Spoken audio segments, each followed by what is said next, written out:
In this video, I'm going to be ranking every single Heatwave card from worst all the way to best in NBA 2K23 Myteam. So ranking these 4 Invincibles because they're included in the Heatwave set, and then also these other 9 Heatwave cards, you know, like the Thompson, the Sampson. I'll be ranking all 13 of these cards from worst to who I think is the best card in the Heatwave set. So coming in at the number 13 spot is going to be Dark Matter Chris Paul.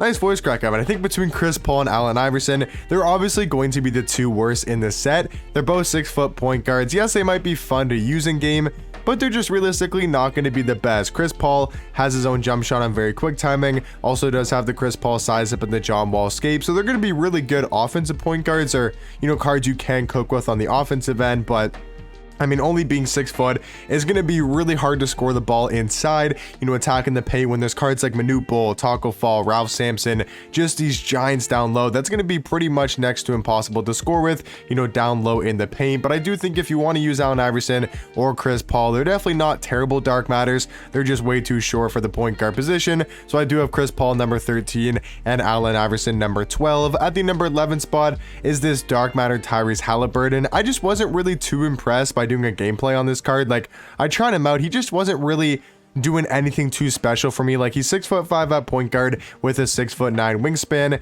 He does have like decent all-around stats, but there's nothing he really does exceptionally well in game, because if you take a look at his animations, this jump shot is one of the worst point guard jump shots in the game.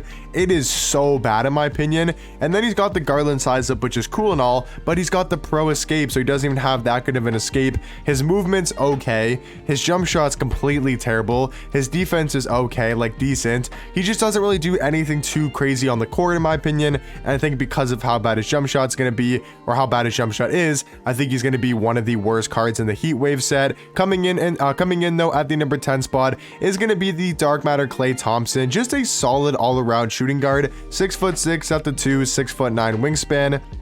He's a really good defender, 97 block, 98 steal, 98 perimeter, 97 interior defense. He's also got a great jump shot on quick timing. He does have the Kobe escape and the Kobe size up and the tray escape, which is not bad. Like, his movement's going to be decent, so I think Thompson's not that bad. I think he's a solid shooting guard. At number 9 though, I do have Mikal Bridges. I like Mikal a little bit more than Clay. He's got a longer wingspan. I think his player model's better on the defensive end. I think he's a slightly better defender than Thompson. I will say Clay's probably got a better jump shot.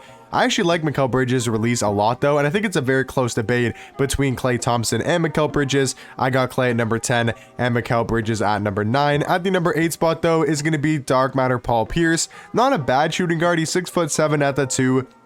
With his 6'10" wingspan. He does everything pretty well, at least stats and badges wise. Like, he's got a 97 3 ball, 97 mid-range, 93 speed, 93 acceleration, 93 steal, 88 block, 95 perimeter, 91 interior defense, and he's got great Hall of Fame badges across the board. So I do think Paul Pierce, really good stats and badges wise. Dribble sigs are really good. I mean, the Zach LaVine size up is one of the best in the game. The John Wall escape is very solid, and he also does have the quick drops off 1, which is super nice to have on any card in the game. The one big flaw though with Paul Pierce is not having the best release in the game. I think it's a little bit too slow. Not a terrible jump shot, not as bad as I was expecting it to be, but it's just not a great jump shot. So I do think it's going to make Paul Pierce a little bit lower on the list. Like I said, Thompson at 10, Mikal Bridges at number 9, and then Paul Pierce at number 8. At number 7 though, I do have the invincible Steph Curry, a really hard card to rank because at number 7, he's kind of in the middle. But it's hard to rank because yes, I know he's an invincible, but he's only 6'3" at point guard with a 6'3" wingspan. I know he's going to be amazing on offense, one of the better 3 hunters in the game. And if you're really good with Steph Curry offensively, you can definitely score at will, and he can be runnable in game if you're really good with like the Curry sigs, the Curry jump shot, you know, just able to move with this card because he's got the quick drops off 1, he's got front clutches, so he's great at getting to the basket, he's got some good dunk animations. It's just 6'3" at point guard. I don't know. So like, for example, I got Lance Stevenson over him at number 6 because I do think Lance, you know, is the way better defender, you know, way better, not defensive stats and badges because Curry's an invincible, but his size, his player model is just so much better defensively. And I also think Lance is better at getting to the rim, but I'm not sure. Like, do you put Curry over Lance Stevenson? I'm not 100% sure. So I do have Curry at number 7, a really good offensive point guard and elite level 3 hunter, but I do have Lance Stevenson at number 6 just because of his size, and his defensive stats and badges are also super elite, and he's a little bit taller and has a way bigger wingspan and also a way better player model. But coming in at the number 5 spot is going to be the invincible Anthony Davis. Only 6'10" at power forward with a 7'2" wingspan, is a tad bit undersized compared to the really giant power forwards in the game. Even cards like Artis Gilmore, cards like Manute Bol, Dirk Nowitzki, all 7'1", 7'2" and above. So I do think Anthony Davis is going to be a tad bit undersized, but he does make up for a lot of that with his defensive animations, and also him having every single defensive badge in the game on Hall of Fame, and also perfect defensive stats. You know, jump shot wise, also not great. I will say, if he had a way faster jump shot, or just a way better jump shot in general, I would say he'd be a much better card. But the thing about Anthony Davis is he's already a little bit undersized,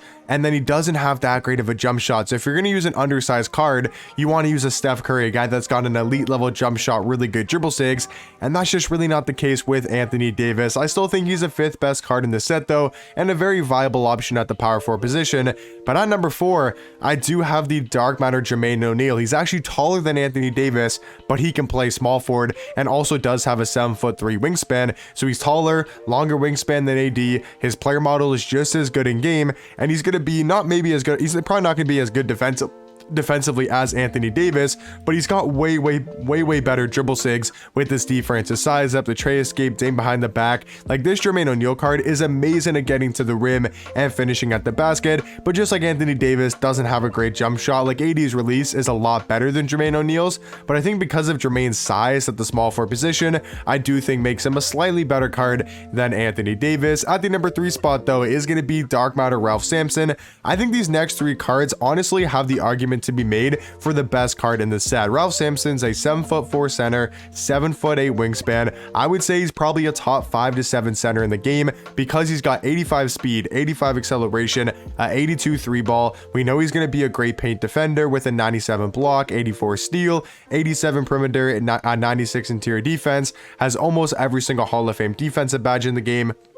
We know that's where Ralph Sampson is going to be super dominant, is on defense and also being able to mash down low, but they didn't change his jump shot, and it's not a terrible release. Like, I think it's greenable. It's a way better jump shot than Jermaine ONeal has, and I think it's a very viable jump shot. It's just not going to be anything too crazy. Like, I think Rick Smith has the edge over Ralph Sampson because Rick Smith has so much better of a jump shot, but then Ralph actually does have some decent dribble sigs with the Penny Hardaway size up and the Kobe escape. But coming in at the number 2 spot, this is where my bias probably comes in a little bit. I think most people would say Carmelo is the best card in the set, and that is definitely fair to say. For me personally, I'm going to have to go with the bias one on this, and I'm going to have to say LeBron James is the best card in the Heatwave set. I do think it's really close between LeBron and Carmelo. I'm not even just saying it because I like LeBron more than Carmelo and I'm a huge LeBron fan. I actually think these cards are super close in skill level and just level. I know a lot of people are going to disagree with that. Like, some people say, you know, Ralph Sampson's better than LeBron, and like I said, that's perfectly fine to say. I think these top 3 cards, Ralph Sampson, Carmelo, LeBron, are all super close in level. I just think LeBron's size at the shooting guard position, he has such a good player model, a really good wingspan. His animations he gets are super overpowered, and he's amazing at going to the basket compared to Carmelo, who's going to be more of that 3 hunter, a guy that's got a better jump shot, better dribble sigs. I'll give you that. Like, Carmelo's got a way better jump shot. He's got better dribble sigs for sure. I just think LeBron, you know, size, athleticism at the shooting guard position makes him a slightly better card in my opinion. But once again, I know a lot of people would say Carmelo. I think that's perfectly fine. It's just preference at the end of the day. For me personally, I would take LeBron over Carmelo. Definitely a lot of bias in there. I'm admitting to that. It's a lot of bias. That's why I just think LeBron's better, because I just like, you know, what he can do on the court for me, probably because I am a LeBron fan. But Carmelo, most likely the best card for most people in game because he's basically a perfect shooting guard. But yeah, guys, let me know in the comment section down below what do you guys think about my rankings, and also let me know your favorite card from the new Heatwave set, and I'll catch you guys in the next one. Peace.